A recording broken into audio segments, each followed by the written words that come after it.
He was down to 3 crumpled singles and a fistful of copper when the knock came, one of those knocks that sounded like a choice. Daniel Reyes glanced at the inhaler on the counter, the fridge's empty hum, and then at the door as if it might open to a different life if he stared hard enough. Before we begin, if this kind of story speaks to your heart, feel free to share where you're reading from. It's always moving to see how far a story can travel. Enjoy the story. A single dad rents a room to a college girl unaware she's a millionaire's daughter. The knock. Daniel made himself square his shoulders before he opened the door. He'd practiced that in the mirror when he was 23 and the father of a newborn, and then 1,000 times after, shoulders back, chin level, voice steady even if the world had the quivers. On the porch stood a girl with 2 suitcases, and those shoulders he recognized, the kind you train to be steady even when you're scared. She wore a gray hoodie too big for her, sleeves swallowing her hands. Her hair was the kind of brown the late afternoon made golden at the edges, and there was a bandage around one knuckle, as if she'd recently lost an argument with a box cutter. Her eyes were the color of wet earth. They moved past him, searching for something inside the house. "Hi," she said. Her smile contained an apology and a dare. "I'm here about the room." Daniel stepped aside. "You're early," he said, though he hadn't given anyone a time. He had posted the ad at 3 a.m. the night before and then worried about it until dawn, 100 variations on what he wouldn't allow, couldn't allow, and the one thing he couldn't say in the ad: "I will not let my daughter's heart be broken by a stranger I let into our home." Hazel barreled down the hallway in mismatched socks and the Star Wars pajama shirt she wore like a uniform, because Tuesday night meant the laundry hadn't finished. She was 7, soft-cheeked and serious, the kind of kid who tucked her socks into the couch cushions like squirrels hide food. "Is that the room, lady?" she asked. The girl on the porch laughed, and it sounded like a splinter settling. "I can be the room lady," she said, crouching to Hazel's height. "I can also be a dishwasher, plant waterer, and if necessary, rug vacuumer." "What's your name?" Hazel asked. "Maya," she said. "Maya Gray." Her tongue seemed to hesitate on the last name like she was slipping into borrowed shoes. Daniel's hand tightened on the door edge. "Well, Maya Gray, the room is upstairs. It's not big, but it's clean, and the window sticks in summer." "Rent is—" He paused and recalculated, factoring in the inhaler and the overdue electricity. He had put 400 in the ad because dignity had numbers. 550 month to month, utilities split. She nodded as if 550 was a number she'd prepared for, like pain you already know the shape of. "I can do that," she said, and set one suitcase carefully on the rug as if she knew rugs had histories. The other suitcase she kept in her grip, knuckles white under the Band-Aid. "In cash?" he asked, and hated the way his voice sounded guarded, thin.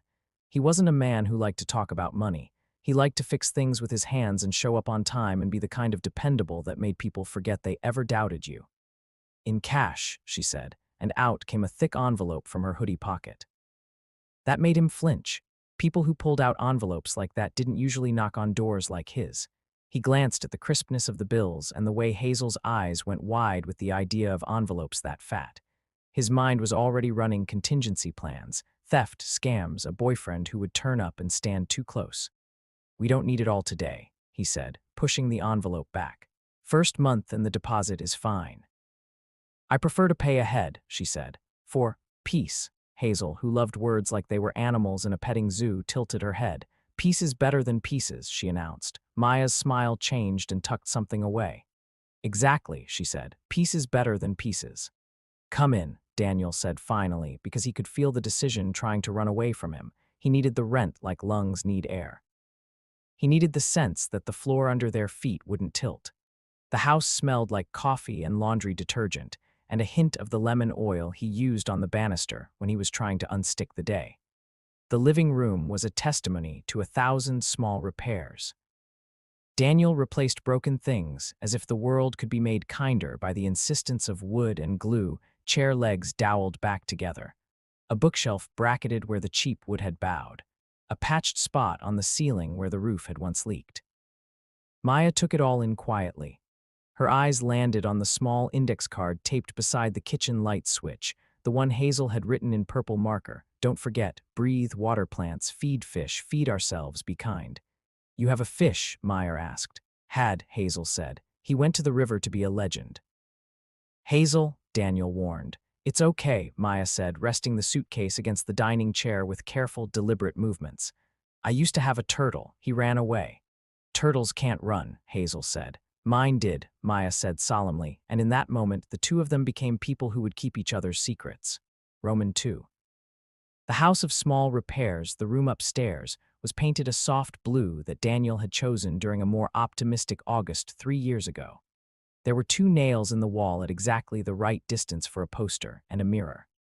A small desk he'd found on the curb and refinished sat in the corner, the kind with drawers that stick at the end. The window looked out on the river like it had shrunk during the last recession and now pretended to be something else. Maya moved in with the quiet efficiency of someone who had practiced leaving quickly, folded clothes with a system, laptop in a case with a scratch on the corner, a single framed photograph which she placed face down on the desk the moment Hazel's curiosity sniffed toward it. "What's that?" Hazel asked, and because questions were her love language, she always had another one ready. "A reminder," Maya said, "of what I'm trying to do." "And what is that?" Daniel asked, because adults had to be the ones to ask the questions that made the answers. "To be my own," she said softly. The rules were simple and were written on a legal pad that Daniel brought upstairs and set on the desk as if a contract could hold off fate. No guests past 10, no smoking, lock the door, let him know if the sink backs up because the kitchen cabinet swelled when it did and then the drawer stuck. Rent due on the 1st. Quiet on weekdays after 9 because Hazel fell asleep listening to an audiobook. "And if there's an emergency," Meyer asked. "Call me," he said. "Or if it's really an emergency, call 911. He paused, remembering the last time that number had been louder than sleep. "And if it's about Hazel, if I'm not here and she needs something, you call me, I mean it." "I will," she said. The words had 2 lanes, one for courtesy and one that drove straight into his heart. The first week was careful. Maya washed her bowl and left it to dry on a cloth instead of the rack that wobbled. She taped a note on the fridge when she borrowed milk. She worked evenings at the campus library, covered in quiet, and mornings at a coffee shop where she learned to steam milk without crying when the foam went wrong. Hazel trailed her like a comet, circling, getting closer with each pass. By day 3, Hazel had introduced her to Bert the stuffed llama and to the constellation that Hazel invented called the Good Spoon, which lived above their roof and had a handle that stretched over the river. By day 5, Maya had braided Hazel's hair while Daniel pretended to check the thermostat, pretending not to notice the way Hazel's face softened under the attention. Once late, the house hummed with the kind of dark that presses against windows. Daniel had left a job at Luca's garage after 11 to make extra cash, oil lines, brake pads, the sweet math of fixing. He came home to find the kitchen light on and Maya standing with her palms pressed to the cool countertop, breathing like someone who had run to the edge of a field and found the fence there higher than expected. "You okay?" He asked gently, not wanting Hazel, sleeping like a starfish in her room, to wake to that kind of breathing. Maya turned and blinked. "I will be," she said. "Just first week in a new place. The walls haven't memorized me yet." Daniel poured water and handed her a glass because there are dozens of ways to say "I see you" without threatening the thing you're looking at.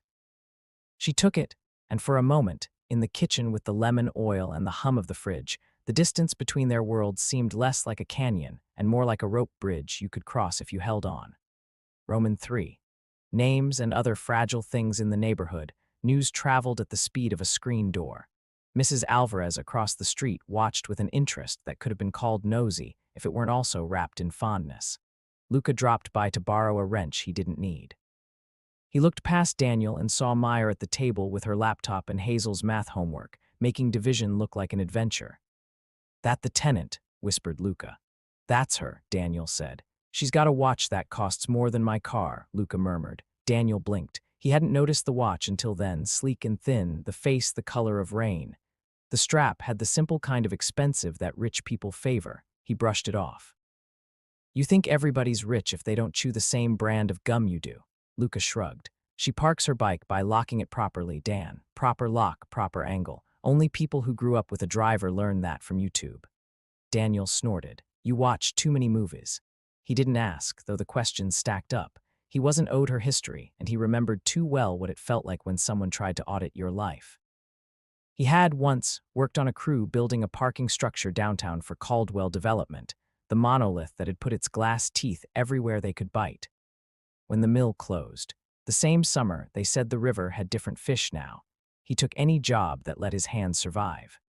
The year the mill closed was also the year he lost the house with the yellow door he and Rachel had painted together and moved into the one with the porch he could fix.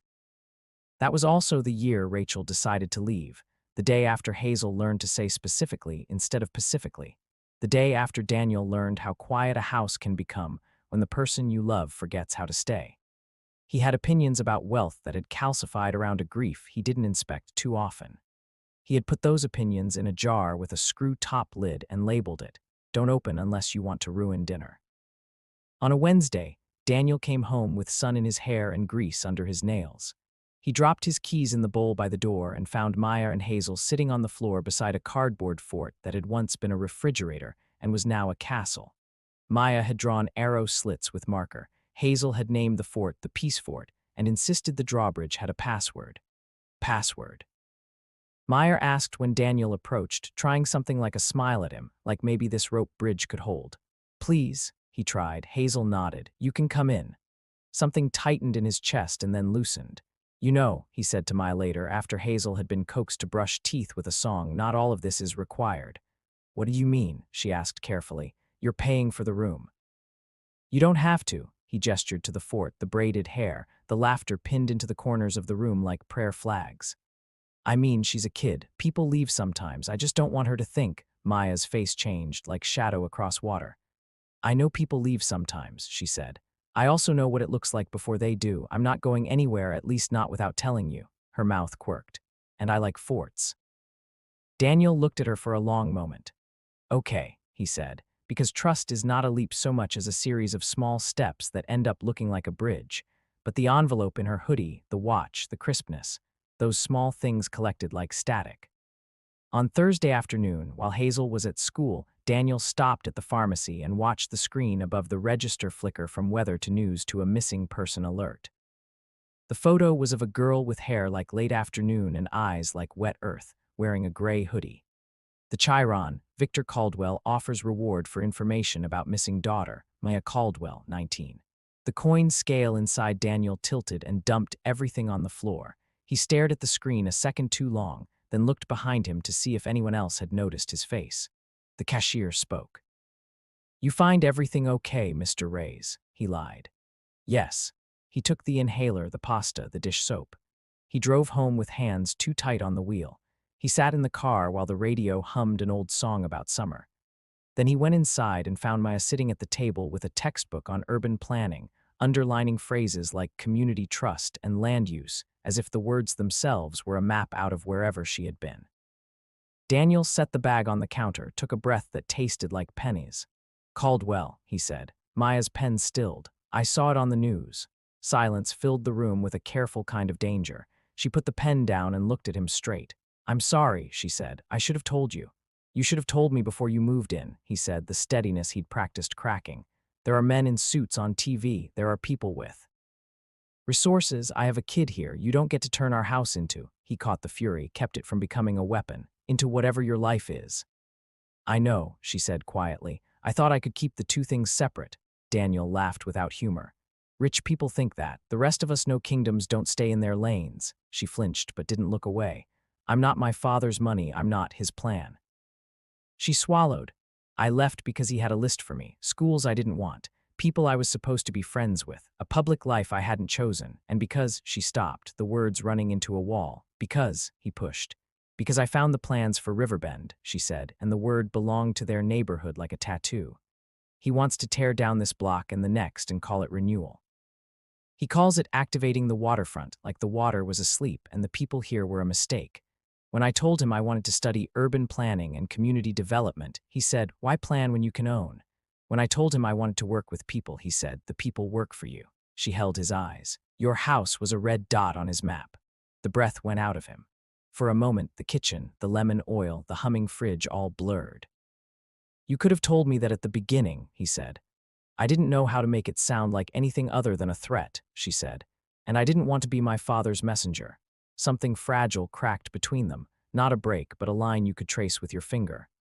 "I need to think," he said. He walked to the sink. He washed his hands, he dried them, he imagined men with clipboards knocking on his door.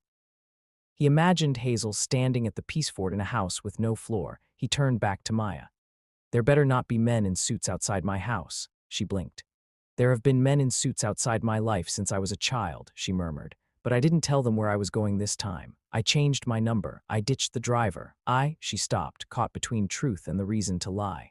"Okay," he said. "Then we keep the door locked. We don't do anything stupid. And you don't take Hazel anywhere without telling me." "I would never," she said. He believed her, which terrified him more. Roman 4. The river remembers they didn't get through 2 days before the first knock. It was at noon when Hazel was at school and Daniel was sanding a cabinet door on the porch, sawdust afloat in the September light like punctuation. 2 men stood on the sidewalk, the kind of men who had haircuts you had to schedule 2 weeks out and clothes that pretended not to be expensive. One held a photo like a holy card. "Mr. Reyes," the taller one asked politely. "We're looking for someone. Her father is extremely worried." Daniel kept the sander in his hand as if power meant anything when the outlet was off. He squinted at the photo like it was unfamiliar.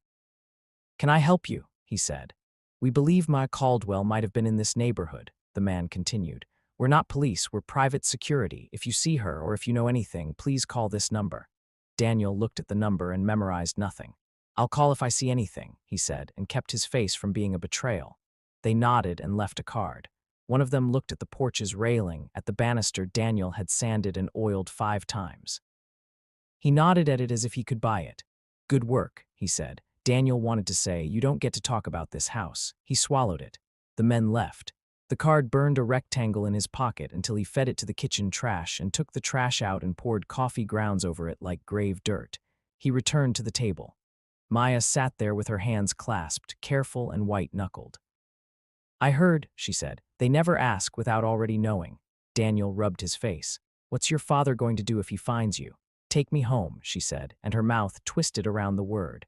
"He'll have a press conference and talk about how youth is impulsive, and then he'll lock me in a gilded wing of a house with staff who have keycards. And what do you want me to do if? Help me finish the semester," she said. "Help me make a plan. I can't hide forever. I don't want to, but I want to choose how I stop being hidden, not because men in suits decide the moment." He looked at her and saw the kind of resolve that has cut its hands climbing a fence but refuses the ladder. "Okay," he said. "Okay, you can stay, but no more lies." She winced. "Deal." That night, Hazel's cough returned, sharp as sand. It had been mostly held off by the inhaler and the humidifier, but the change in weather made the air heavier and Hazel's lungs greedier. Daniel had been sanding late. He was in that state where the body believes the mind will remind it how to sleep. Maya heard the cough first and was at Hazel's door with hands almost before they knew it. Hazel's eyes were glassy, her chest working too hard. Maya talked the way a river talks when it calms you low, steady. "Hey, P, look at me. Can you stand?" Hazel nodded with the solemn bravery of children who think bravery means saying yes even when everything inside wants to fold. Maya got her to the bathroom, turned on the shower to hot to steam the room, propped Hazel on the closed toilet seat. She held the inhaler, counted. 1, 2, 3, breathe with me. That's it. That's it. Daniel stumbled in, heart racing. When you've watched someone you love gasp for air, you don't ever forget how the world narrows to the size of a straw. He knelt and took Hazel's hand, the one that wasn't clinging to the inhaler. Maya's eyes met his around the steam. "She's holding it wrong," she said gently and showed him. "Tilt, spacer's angle, the way you break the panic into pieces small enough to get a breath around." Within 10 minutes, Hazel's breathing had slowed. She leaned against Daniel's chest and fell asleep like she owed herself that mercy. He carried her to bed. When he came back to the hallway, Maya stood with damp hair curling around her face. And in the curl of that steam, Daniel understood that some strangers who show up at your door teach you to hold the inhaler differently, and that sometimes is the difference between okay and not. "Thank you," he said. The words felt too small for the thing they meant. "Don't thank me," she said. "Thank whoever taught me, and the internet, and the kid I held in 5th grade when her lungs decided the world was too much." He smiled despite the leftover adrenaline. "Don't tell me you learned asthma on YouTube." "I learned everything on YouTube," she said. "Well, not everything. You can't learn how a silence can be a threat from a tutorial." Negotiations. The week the leaves began to flame, a letter came on paper thick enough to make a point. It was from the city. The envelope had the self-satisfied weight of things that arrive to announce a decision has been made without you. A notice of code violations, railing width incorrect, furnace inspection overdue, paint chipping at the windows that somehow did not chip but flaked like forgiveness. A hefty fine and an inspection date. Routine, Lucas said when Daniel showed him over the hood of a Honda. Except for how it isn't. The timing stinks. Caldwell Development is pushing the Riverbend project this quarter. They'll use code like a crowbar. Daniel breathed through his teeth, anger like electricity in his molars. They can kick me out of my house because paint. Because paper, Lucas said grimly. Paper beats people unless people get together and make it hurt. You going to the meeting tonight? What meeting? Church Basement 8, the Riverbend Block Association. They're not giving up their porches to a pier without a fight. Daniel went. He sat in a folding chair that had seen better sermons and listened as 40 neighbors mapped their grief and their anger onto a whiteboard with squeaky markers. Mrs. Alvarez stood and said, "My Carlos was born on that porch. You tell me a developer will build a luxury porch then. For who?" An older man with a veteran's cap said softly, "We die in places unfamiliar and you want me to die in a glass box. No." Daniel stood and spoke less eloquently but with the kind of honesty that makes people want to stand beside you. "I don't know how to fight," he said. "I fix things. I work. I shut up and the world takes and I get up again. But my kid sleeps in a room where I patched the ceiling and I need that to mean something. Tell me where to be. Tell me what to sign. I'll show up." He felt Maya beside him, quiet. She had sat in the back, hood up, trying not to be a photograph. When the meeting broke, she slipped him a piece of paper with a list of lawyers who specialize in code enforcement and housing law. At the bottom, she'd written Community Land Trust. "Call Professor Bendari." "What's this?" he asked. "A way to own your own block," she said. "If you can get the city to sell the land for cheap or donate it and you can get enough money to start the trust." "We don't have money." "You have me," she said and flushed. "I mean, I have some. It's mine, from my mother." Something in Daniel reared at the idea. "We don't take Caldwell money," he snapped without meaning to be cruel. "Not in my house." "It's not Caldwell money," she said, and the word Caldwell was like a bad taste in both their mouths. "My mother had a trust before she married him. She had a life before him." He saw he had hurt her and he hated it. He hated the way this fight made decent people into snarling versions of themselves. He put a hand on the paper, flattened it. "I'm sorry," he said. I don't know how to do this without breaking things." "You break only what needs to be broken," she said softly. "The rest you fix." They were still learning how to talk to each other when the black SUV parked at the corner again. The father Victor Caldwell did not enter a room as if he owned it. He entered as if ownership was beneath him, as if ownership had already been established by the simple fact of his breath. He arrived on a Tuesday afternoon in a navy suit that made Daniel think about oceans swallowing things. The black SUV idled. Two men hovered and pretended not to. He stood on Daniel's porch and knocked, polite, like a thief who asks forgiveness at the same time he reaches for your ring. Daniel opened the door. He did not invite him in. "Mr. Reyes," Caldwell said smoothly, knowing his name because he had men who made knowing things seem like sorcery. "May I have a moment?" "Your men were here the other day," Daniel said. "You can talk to them." "I'd like to talk to the person who opens the door," Caldwell said. He was not classically handsome. He was handsome in the way of a building, force, lines, the sense it might cast a shadow across your entire day without meaning to. His eyes were cold the way expensive glass is cold. Daniel stepped onto the porch, shutting the door behind him. He felt Meyer on the other side of the wood like a heartbeat. "What do you want?" he asked, though the answer was obvious. "My daughter," Caldwell said simply. "She is not safe. She has made reckless choices. She believes herself capable of living without protection. She is wrong." "She's 19, Daniel said. "That's an odd age for a cage." Caldwell's mouth did something that was almost a smile. "You have my daughter in your home. She rents a room," Daniel said. "She pays on time. She washes dishes." "You're indulging her fantasy," Caldwell said, "and endangering your own family in the process. You have a child." The words were a knife disguised as concern. Daniel kept his eyes on Caldwell's face and wondered what that man looked like when he wasn't being watched. "She's safe here," he said. "Until she isn't," Caldwell said. "And then you will be very sorry you involved yourself. I can make your life easier, Mr. Reyes." He reached into his coat and pulled out an envelope that made Daniel flash to a different envelope, different hands, and how nothing was ever free. "Consider this an apology for the inconvenience." A month's rent. 2, 3. We can be generous regarding your code violations. There's a man from your office down at the city named Whitcomb, Daniel said, the names falling into his lap from hours of reading at a kitchen table. He's already generous. Caldwell's eyes cooled further. You have been studying. You want to own this block, Daniel said. I want to keep my kid's place to sleep. That's it. That's the whole thing.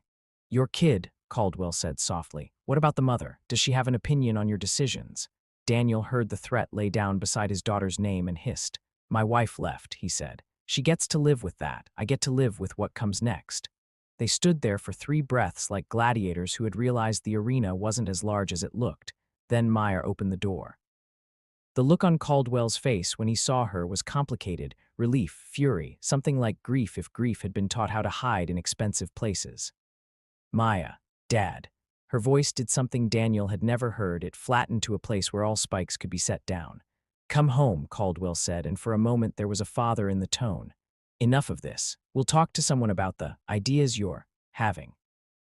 You can finish the term and then we'll transfer you to. I'm not a shipping container, she said. You don't transfer me, you listen to me.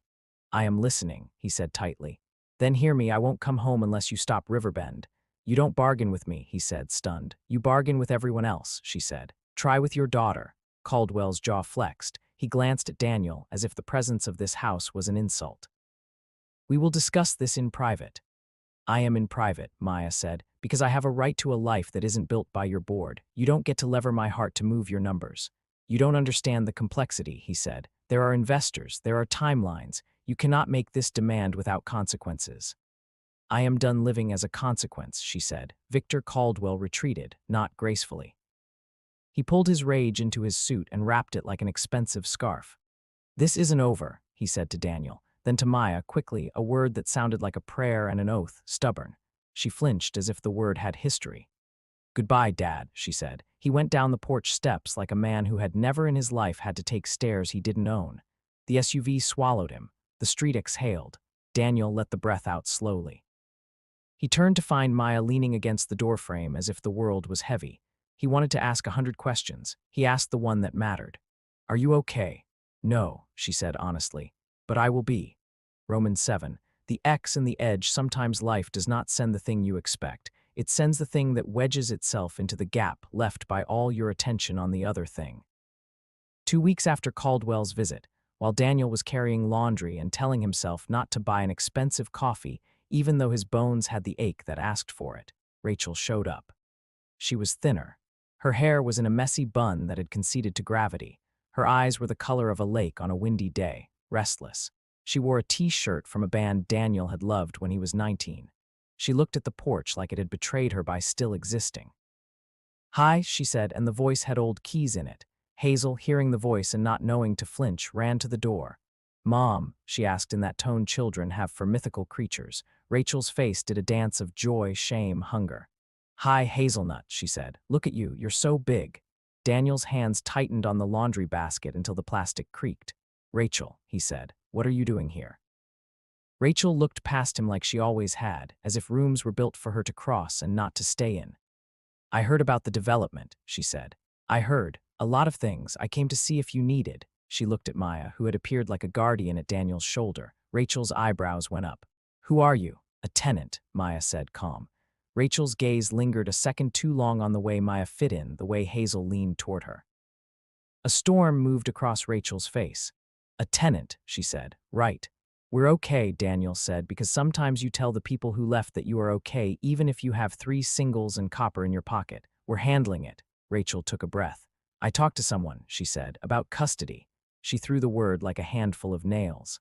I've been sober 8 months, Daniel. I have a job. I can take some pressure off. I want to be in Hazel's life again. Hazel clung to Daniel's leg like there was a wind. We can talk about visits, Daniel said carefully. We can go slow. I don't want slow, Rachel blurted. I want, she looked at Meyer again. Who is this girl? Why is she in my house?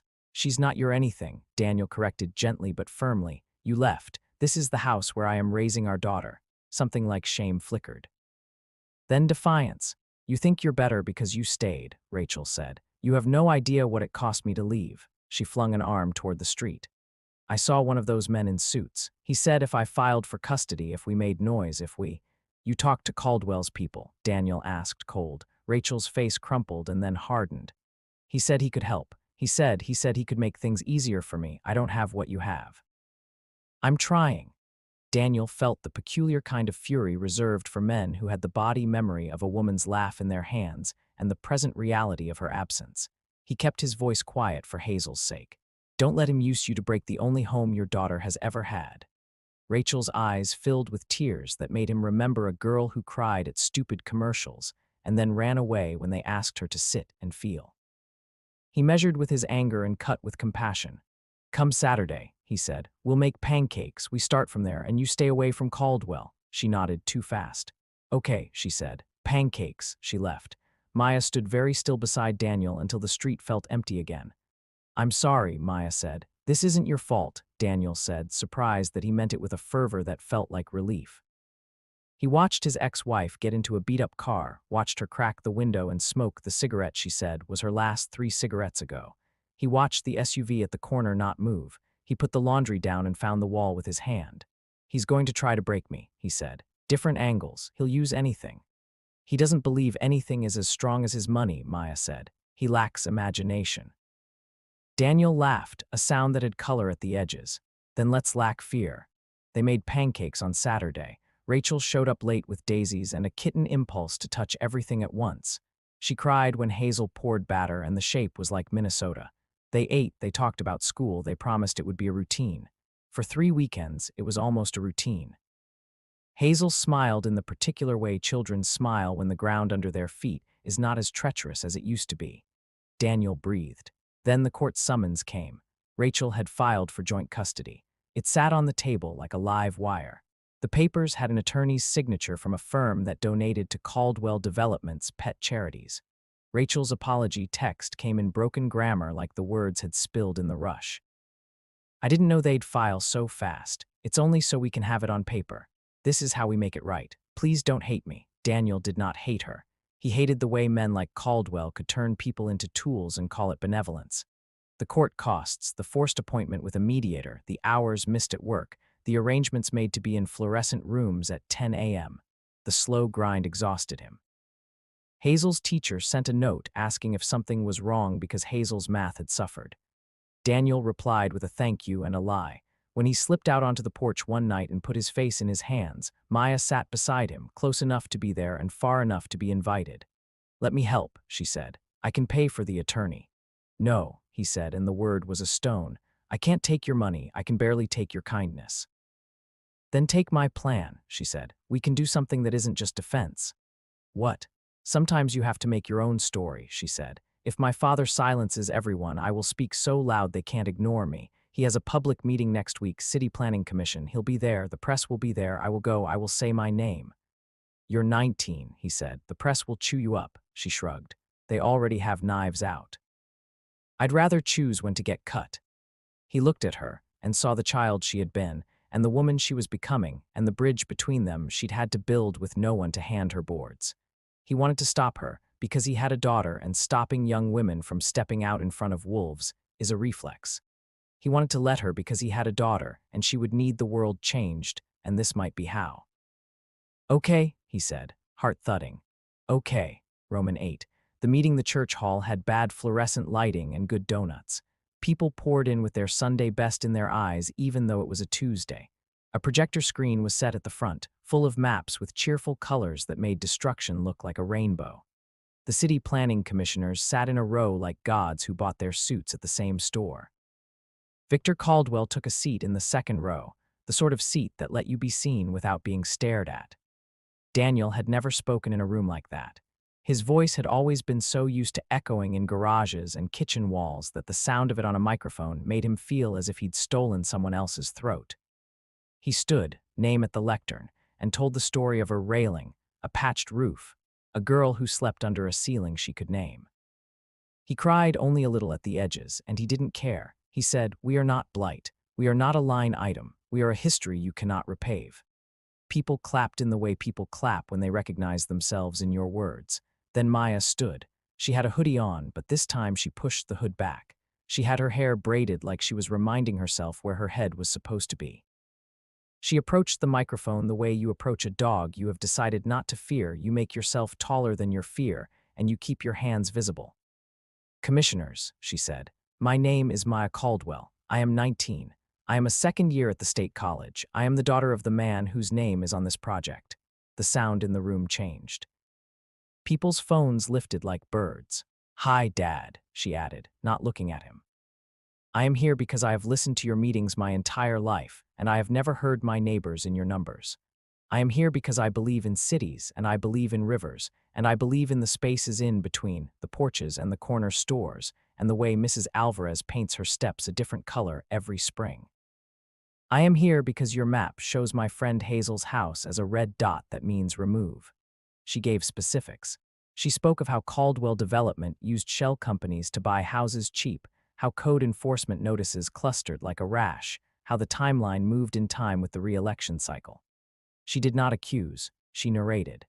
She told the story of a block as if it were a person worth knowing, and she made the commissioners see a person where a prophet had been. Victor Caldwell sat as if his body had found stone, his hand flexed on his knee once. When she finished, there was silence, the good kind and the dangerous kind. Then the room erupted into applause so ragged and honest it sounded like rain on a tin roof. Maya flinched at the volume, then stood a little straighter. After the meeting, reporters descended. Maya spoke with a control you get only when you have learned to anticipate being misunderstood. Daniel fielded questions with his hands in his pockets so he wouldn't punch the air. Victor approached his daughter, and this time his face was not a building. It was a man who had lost and didn't know what part he lost yet. You've embarrassed yourself, he said quietly. I told the truth, she said. You've made enemies, he said. I've made neighbors, she said. He swallowed. Come home, he said again, and it was a prayer now. Stop Riverbend, she said again, and it was a litany. He left without answering. The SUV door thudded shut on 100 things he didn't say. Roman 9. Breaking points. The hearing did not fix anything. The machine takes more than a meeting to slow. The code violations remained. The inspectors came and wrote up the things Daniel had already fixed, ignoring the things he could not afford to fix. The court hearing for custody cost him a day's pay and a migraine. The neighborhood meetings multiplied until Daniel could recite acronyms in his sleep. Maya did interviews and discovered the unique fatigue that comes from describing your life to strangers in microphones. In the grocery store, someone whispered princess like it was an accusation, and someone else whispered brave like it was a charge. Late one night, when the house creaked like an old man who has seen too much, Daniel found Meyer in the kitchen with a map of the block spread out and a calculator that looked like a boxer after a fight. We can start the land trust with 100,000, she said. We need more. I have 250 if we get the grant from the state. He stopped her with a hand on the table. I can't take your money.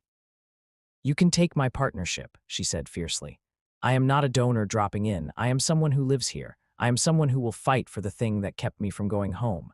He closed his eyes. He reopened them. He had learned in the past months the difference between pride and principle and how often we confuse the two because they both hurt when you swallow them. Okay, he said softly. We do it together. She smiled, exhausted relief turning her face into something luminous. Okay. The next morning, the bulldozer came. There was no warning, only a schedule on a website updated at midnight. A house 2 doors down, empty for months, had been declared unsalvageable. Men in hard hats stood like footnotes. The machine roared. A woman screamed softly in a way that meant she was out of louder sounds. The neighborhood rushed like Worth. They stood in front of the machine because sometimes human bodies are the only punctuation that makes a sentence stop. Daniel stood there with his hands open, as if he could push back steel with skin. Maya stood beside him with a sign she had made out of a moving box. We live here. Police came because men with machines know that machines are fragile against the idea of a human body.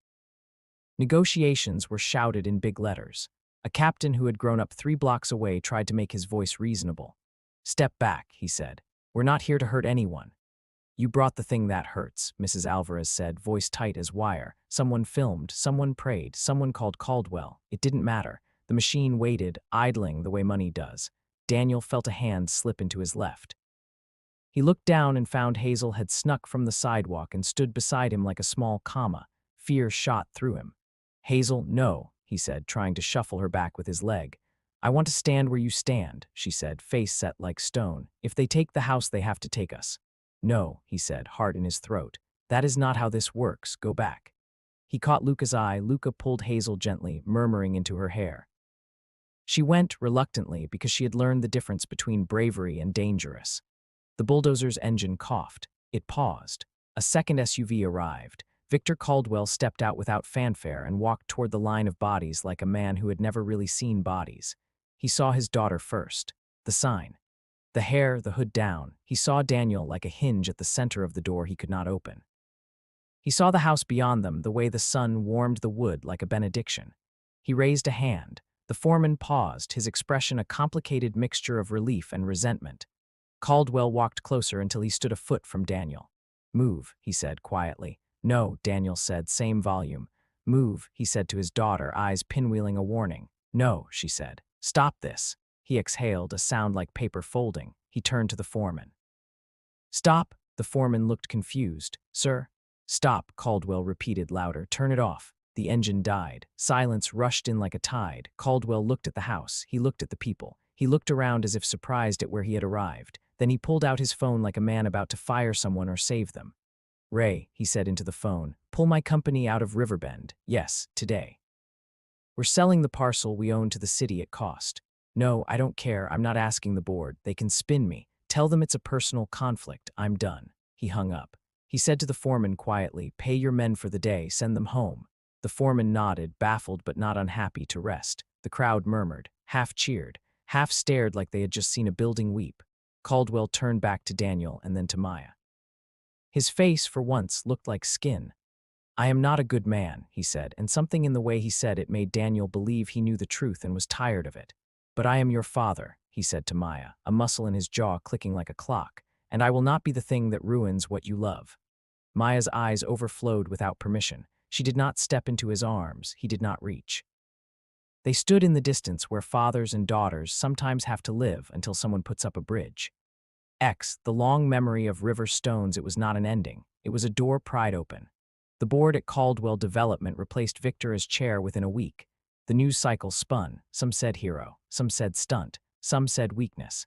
The stock dipped and then recovered because money is a hydra. Victor did not care for 10 days. Then he learned how to breathe in this new air. He began to call it a sabbatical. He did not change overnight into a man who attended block parties, but sometimes he turned off an engine before someone told him to. The city dragged its feet, but the land trust had something to hang their pitch on now. Maya drained her mother's trust down to the studs and wrote a check that made the teller blink.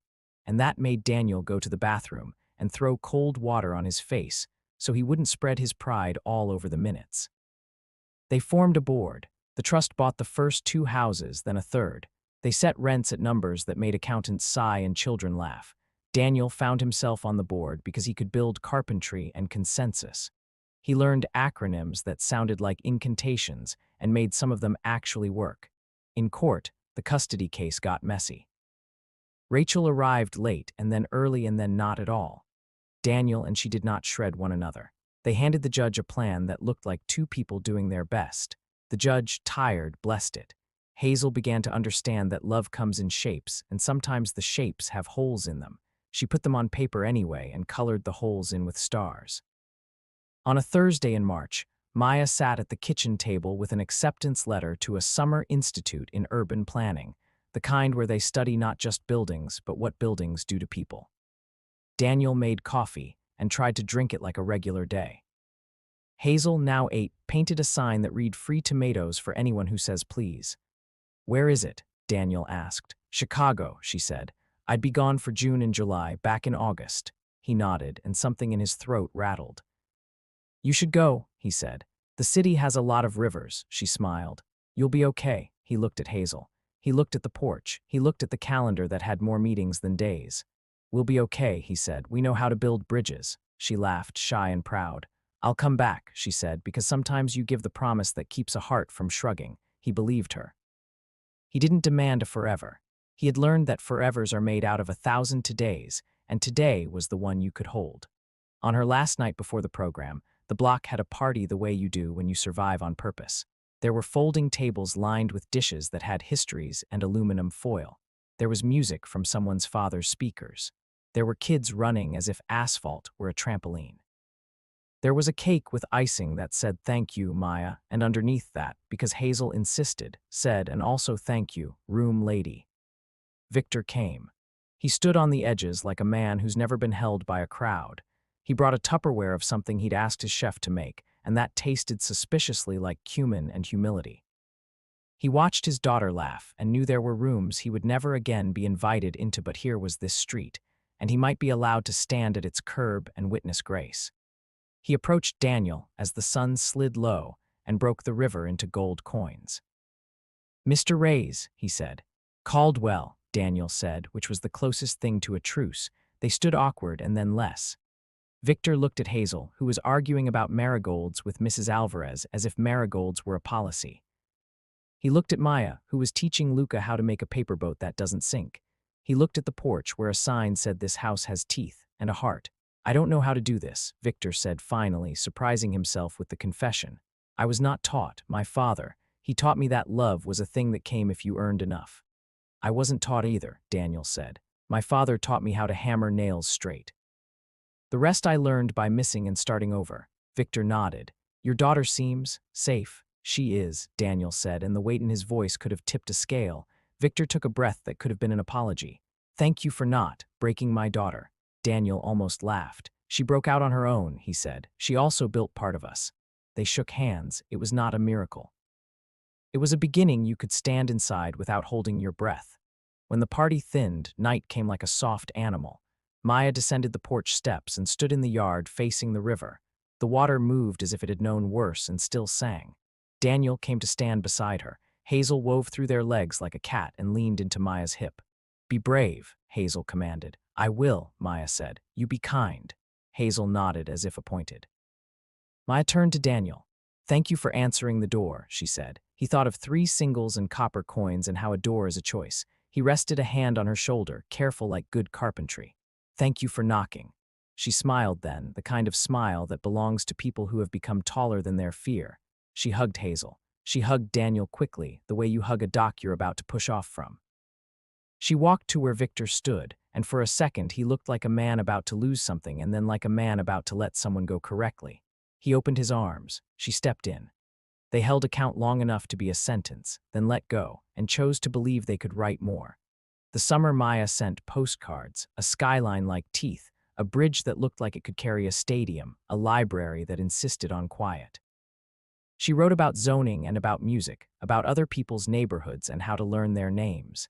Daniel stuck them to the fridge with magnets shaped like tomatoes.